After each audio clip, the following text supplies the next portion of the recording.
My name is Sofia Rivera Sanchez. I am an undergraduate student in Honors Political Science in Concordia University.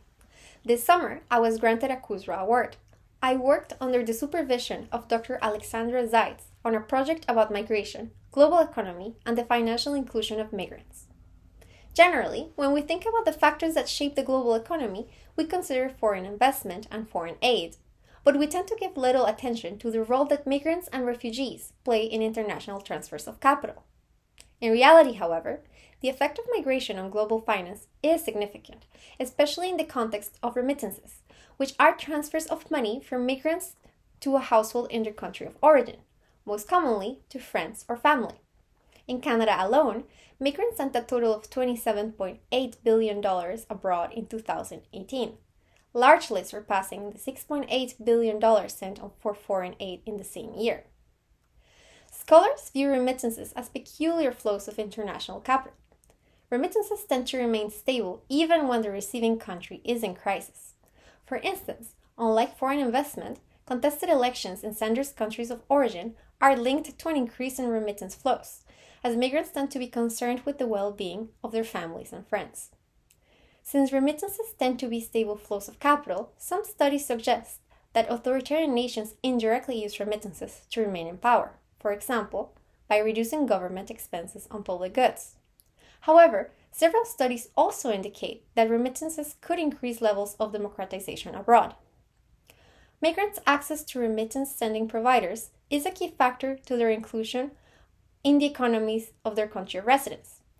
Indeed, remittance-sending migrants tend to have a great demand for saving accounts, and access to the services can open migrants' entry to formal financial institutions. Further, the presence of migrant communities can be beneficial for the economies of host countries, as diasporas increase bilateral flows of capital from investment by reducing transaction costs associated with linguistic, cultural, and informational barriers. Hence, our project aims to assess how presence of immigrants and refugees in a country affects the density of financial service providers, such as money transfer operators. Importantly, we want to analyze whether these financial institutions serve migrant populations adequately. In order to find the density of money transfer operators within a country, we use the Google Places API. To understand our approach, let us take the example of Montreal.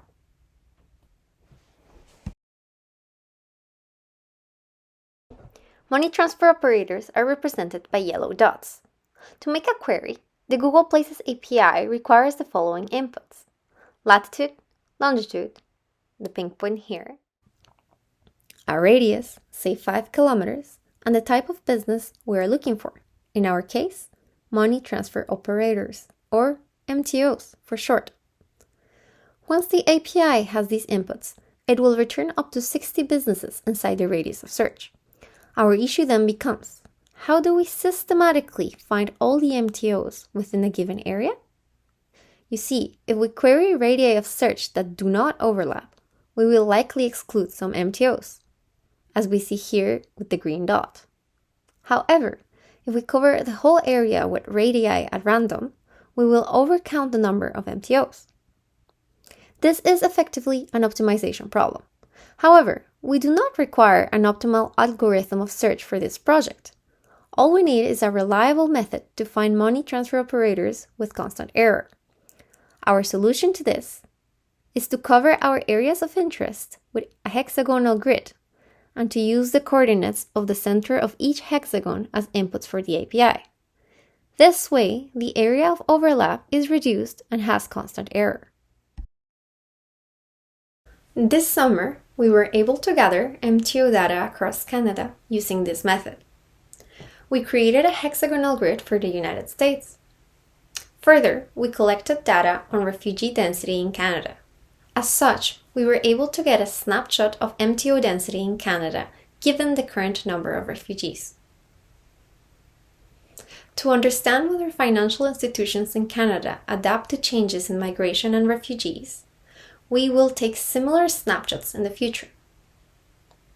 Going forward, we plan to continue using this method on countries with inflows and outflows of refugees and migrants to assess the manner in which financial institutions respond to patterns of migration. Thank you very much for taking the time to listen to my research project.